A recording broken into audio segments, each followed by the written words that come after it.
You have heard it 100 times. The moment your dog finally lies down beside you, at the end of a walk, at the end of a long evening, after circling twice and finding exactly the right position, there is that sound. A long, slow exhale, deep and deliberate, almost human in its timing. And you probably smiled at it, assumed it was tiredness, maybe even said something to them about it. But that sound is not what most people think it is, and the real explanation changes how you understand every quiet moment you and your dog have ever shared. In the next few minutes, we are going to look at what is actually happening neurologically, physiologically, emotionally, when your dog lets out that sound beside you. But I want you to stay for one specific thing. There is a finding from a 2023 Stanford study that most people have never connected to their dog. It reframes that sigh as something more precise and more remarkable than a simple release of breath. We will get there, but not yet. First, the explanation that feels right and isn't. Ask most dog owners why their dog sighs when they settle, and they will tell you tiredness. It is a reasonable answer. The dog has been active, now they are still. The breath slows, makes sense, except tiredness does not explain the timing. Your dog sighs when they settle beside the couch while you are watching television. They sigh when they finally lie down at your feet after following you from room to room all evening. They sigh when you sit on the floor and they press against your side. The sigh does not happen when they settle alone in another room. It does not happen when they collapse in the garden after a long run. It happens when they settle beside you. Tiredness cannot explain that distinction. Tiredness is about the body running down. What you are hearing is about something else entirely. It is about where the body has arrived and who it has arrived beside. A sigh is not a casual exhale. Every mammal on Earth produces them, and for a long time, science assumed they were purely mechanical, the body's way of reinflating tiny air sacs in the lungs that can partially collapse during normal, shallow breathing. That part is real. Researchers at the University of Michigan identified the specific neural circuit in the brainstem, a cluster of neurons they call the Prebutzinger complex, that generates the automatic sigh reflex, triggering a deep inhalation and slow release roughly every few minutes to keep lung function stable. This happens in humans, dogs, mice. It happens in every mammal. It happens during sleep without the animal doing anything intentional at all. But that same circuit, that same neural pathway, receives input from a dozen different regions of the brain, including those that process emotional states. Which means the sigh is not just a mechanical reset, it is a window directly into the emotional brain. Here is where the Stanford research enters. In 2023, neuroscientist Andrew Huberman and colleagues at Stanford published findings on what they called the physiological sigh, a specific pattern of breathing observed in mammals under stress. What they found was precise and measurable. A deep double inhale followed by a slow extended exhale activates the parasympathetic nervous system, the branch of the nervous system responsible for calm. It slows heart rate. It drops physiological arousal. It is, in their description, one of the fastest and most effective ways a mammal's body has of moving itself from a state of alertness into a state of rest. And dogs do this spontaneously, automatically, involuntarily, not because they have learned a breathing technique, because their nervous system knows exactly what to do when the conditions for safety are finally in place. That is what you are hearing when your dog settles beside you and sighs. Not exhaustion announcing itself, safety arriving. Now for what sits underneath that. Research from Eötvös Loránd University in Budapest, a laboratory that has produced much of the most important work on how dogs bond with people, demonstrated that a dog's owner functions as what researchers call a safe haven. In a 2013 study published in PLOS One, dogs were exposed to a mildly threatening situation, both with their owner present and without them.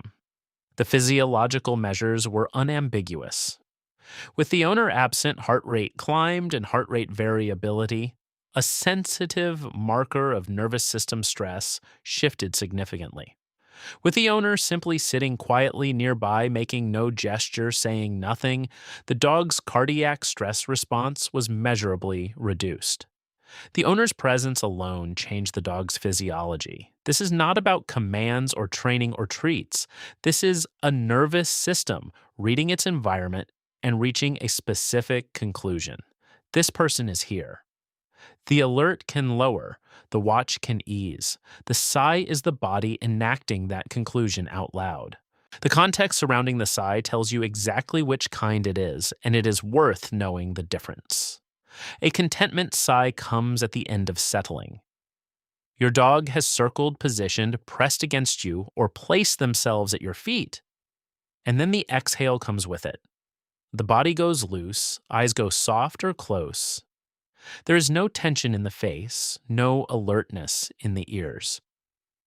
This is the physiological sigh in its truest form, the nervous system downshifting into rest because the conditions it needed have been met. A frustration sigh looks different. Eyes stay open and watchful.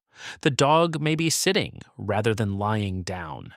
It often comes after something did not happen. The walk that did not materialize, the treat that was not given, the door that did not open. The exhale is sharp rather than slow. It is directed, not released. These dogs are not settling. They are commenting. And there is a third kind, quieter than both. A soft, slow exhale that comes midway through rest.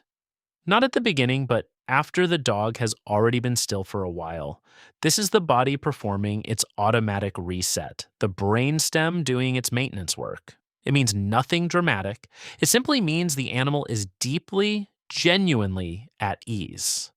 The one you want to recognize is the first, the settling sigh beside you. That one is not routine. That one is specific.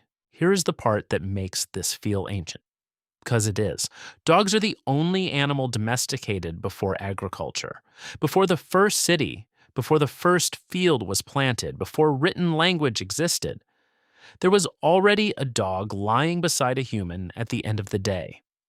We do not know exactly what those early evenings looked like, but we know from a burial discovered in Bonn Oberkassel, Germany, dating to approximately 14,000 years ago, that a man and a woman were interred alongside a dog, and that dog had survived a serious illness, one that required weeks of care from the people beside it.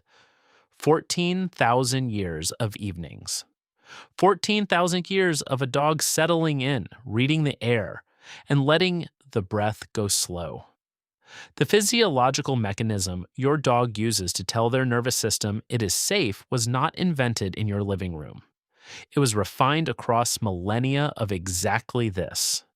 The end of the day, the lowering of the watch, the exhale that says, "We made it through again."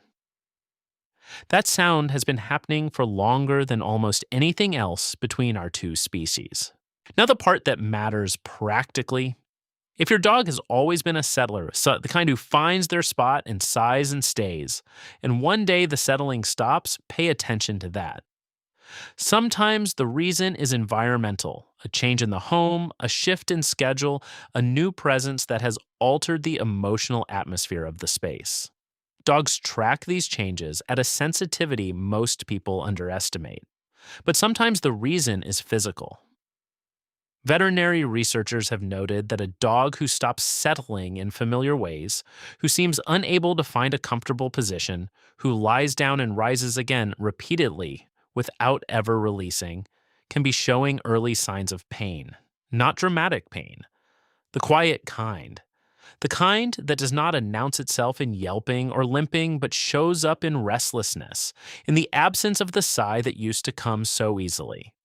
In older dogs, disrupted settling and changes in established resting patterns are also recognized early indicators of canine cognitive dysfunction, a condition that affects a significant proportion of dogs over 8 and is frequently missed because its first signs look so ordinary. Your dog cannot tell you something is wrong directly. What they do and what they stop doing is the entire vocabulary available to them. If the settling sigh disappears without a clear reason, it is always worth a conversation with your veterinarian. So the next time your dog lies down beside you, turns twice, finds their position, and lets that long exhale go, you know what you are actually hearing: a nervous system completing its calculation, a body deciding, on the basis of everything available to it, the scent, the warmth, the familiar rhythm of your presence, that the alert is no longer necessary, that the watch can lower, that this is, of all the places in the world it could be, the right one. The sigh is not about tiredness. It is the sound of a creature who searched for somewhere safe and found it. It found you. Before you go, next time your dog settles beside you, notice which kind of sigh it is. The slow release of the body going loose, the sharp comment of unmet expectations, the quiet mid-rest reset. Tell me in the comments which one yours does most, and whether you will ever hear it quite the same way again. And if you want to understand what your dog is actually doing when they follow you from room to room, why they cannot seem to let you out of their sight, and what that behavior tells you about the specific way they love you. That is the next video.